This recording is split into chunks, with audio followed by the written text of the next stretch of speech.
Live from the Carl Chevrolet Studios in West Des Moines, this is Iowa Live.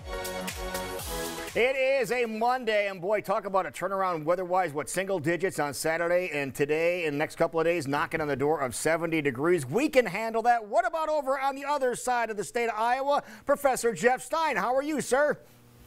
I am watching snow melt at an alarming rate. It is wonderful. Isn't that great? But it is Monday. It is the 14th of March, and time to learn about something, and something significant, we might add, that happened on this day in Iowa history. And there's so many times, Professor, when we talk about people who are born in Iowa that have made a difference, but a lot of times there are people who were not born in Iowa and still made a significant contribution.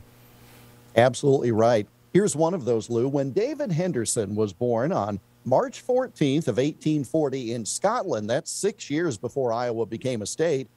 Well, when he was born, no one probably imagined he'd play a large role in Iowa history. Well, when he was 6 years of age, though, David and his parents came to America, first to Illinois, and then 3 years later to a farm near Claremont up in Fayette County. David Henderson served in the Union War during the Civil War and was severely wounded twice, including an injury that ultimately led to progressive amputations of one of his legs. Oh, no. Talk about a sacrifice, for his adopted homeland. What did he do after the war was over then? Well, after the war, he practiced law in Dubuque, and then he began a political career, Lou. He first was elected to the U.S. House from Iowa's 3rd Congressional District, as it was then known, in 1882. So Mr. Henderson went to Washington. He was an aggressive debater, quickly moved up the Republican leadership ladder in the U.S. House. He was known for combining mainstream Republican causes with those important to Midwest farmers. He was first elected Speaker of the U.S. House in 1899 and was even urged to run for president.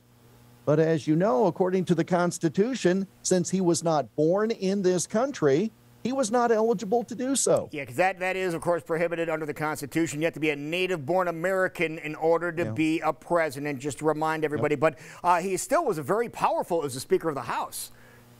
In fact, after 4 years as Speaker and 10 years total in Congress, he abruptly dropped a re-election effort. That was in 1902. He indicated that his views on tariffs differed from those of many in his own party. His lingering war injuries, in addition, were a factor in his decision to give up the political career, in essence, at its height. After Congress, Henderson practiced law in New York until ill health forced him to retire to Southern California. He died in Dubuque on February 25th, 1906, at age 65, and is buried in Dubuque. As with all past speakers of the House, if you tour the U.S. Capitol, you'll find David Henderson's portrait hanging in what is known as the Speaker's Room. He was the last veteran of the Civil War still serving in Congress, the first speaker from west of the Mississippi River, and to this date, he's the only Iowan to ever serve as Speaker of the U.S. House, David B. Henderson. He was born on this date, Lou, in 1840. What you said, the only Iowan to serve as Speaker of the House, his adopted state. That's really, I didn't never realize that.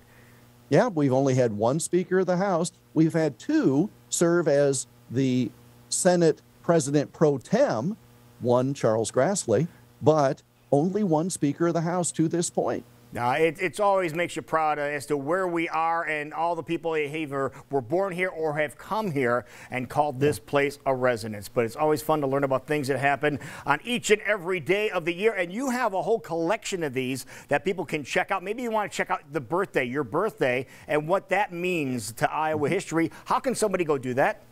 That's a great idea. Go to iowaalmanac.com. We post a new story every weekday, but we also have past stories on a different drop-down menu. So go to iowaalmanac.com, and if you like the socials, Twitter, Instagram, Getter, and Parler at Iowa Almanac, Lou. All right, that is really cool. So we look forward to talking to you again real soon there, Professor. You take care of yourself. Get out and enjoy the weather, and we'll talk real soon. Have a great day, sir. All right, you have a great day as well. How about we talk about things we can celebrate today? You do realize that today is the 14th of March. It is 3/14, meaning it is Pi Day. 3.14. So you might want to check your favorite pizza place. A lot of these places have some specials going on today. If they don't have a special, then you can ask a question. Why don't you have a special? Because it's International Ask a Question Day. National Workplace Napping Day. Wouldn't that sound great? Learn about butterflies and, to be fair, moths too, because it's Mother's Day. And National Potato Chip Day. Maybe you can find a potato chip that looks like a butterfly. Celebrity birthdays here today. Famous astronaut and former astronaut Frank Borman is 94 years old. Michael Caine is 89. Quincy Jones also turns 89 years old. Comedian Billy Crystal, 74. And Rick Dees, the guy who sang the song Disco Duck, do you remember that? He is 71 years old. Have yourself an awesome day. We will see you back here tomorrow for another edition of Iowa Live.